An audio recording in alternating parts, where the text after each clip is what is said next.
Ok, WOD numéro 2, Battlefield, le champ de bataille. Vous allez comprendre très vite pourquoi. C'est le WOD qui demande le plus de mise en place. Il va vous demander du coup là les 7,5 mètres que je vous ai demandé. Vous aurez besoin de 3 plots et d'1 mètre.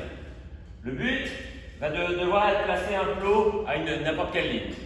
Plus loin, à 7,5 mètres, je place un deuxième plot. Celui-là.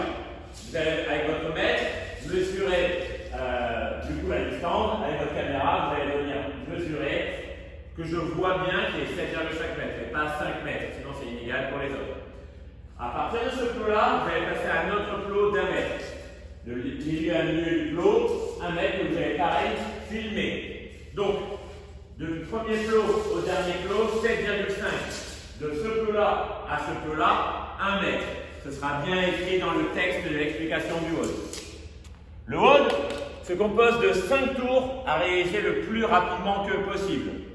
Un tour se compose de 7,5 mètres du premier plot au dernier plot de fente en mode prisonnier. Tout le WOD sera des mouvements en prisonnier. Je place mes mains derrière la tête. Je pars avant la ligne du plot, avant la ligne. Je viens effectuer des fentes. Le genou est au sol, obligatoire. Le genou touche bien le sol, mes mains restent derrière ma tête. Une extension totale des jambes, c'est-à-dire jambes tendues, hanches et les épaules en arrière.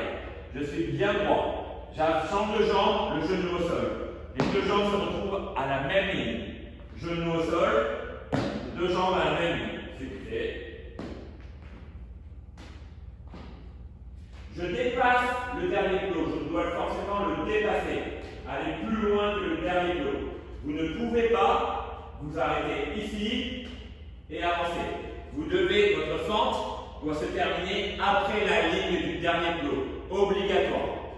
Une fois qu'on a terminé 7,5 mètres de fente, on passe à 8 burpee broad jump avec 1 mètre de saut. Burpee broad jump, je viens de terminer ma fente, poitrine totalement au sol, je me redresse et je saute plus loin que le plot. Poitrine au sol, je saute plus loin que le plot. J'en fais 8.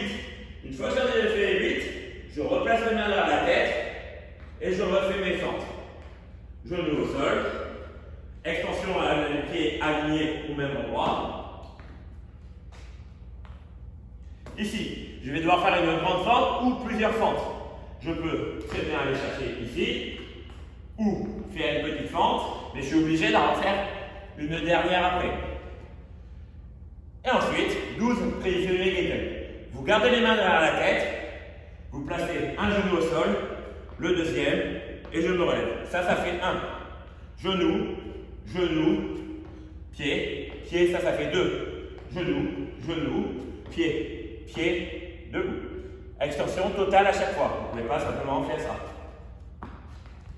C'est vraiment genou, pied, pied, debout. Ça, c'est un tour. Et après, du coup, on fait 4 autres tours, vu que je veux 5 tours. Donc, je marche en fente 7,5 mètres. Je fais 8 burpee broad jump. Poitrine au sol, je saute égale 1. Poitrine au sol, je saute égale 2. Ce qui fait 4 allers-retours. Je refais 7,5 mètres. Et je fais mes 12 get up. Ça, c'est un tour. Il faut le faire 5 fois. Le temps maximal, le temps limite pour finir le WOD, pour finir les 5 tours, il est de 12 minutes. Si vous n'avez pas terminé le WOD quand votre chrono il sonne, vous additionnez votre nombre de répétitions. Ce qui fait 7,5 plus 8 plus 7,5 plus 12. Ça marche? Donc imaginez que vous ayez fait simplement un tour. Vous faites 7 et 7 et demi, 15, plus les 8, plus les 12. Ok? 5 tours, allez-y le plus rapidement possible. 7,5 mètres de fente, 8 burpee broad jump, 7,5 mètres de fente en dépassant les plots, 12 prisonniers get up. Prisonnier get up, je vous oblige à mettre les mains sur la tête avec une extension totale. Bonne chance pour les WOD.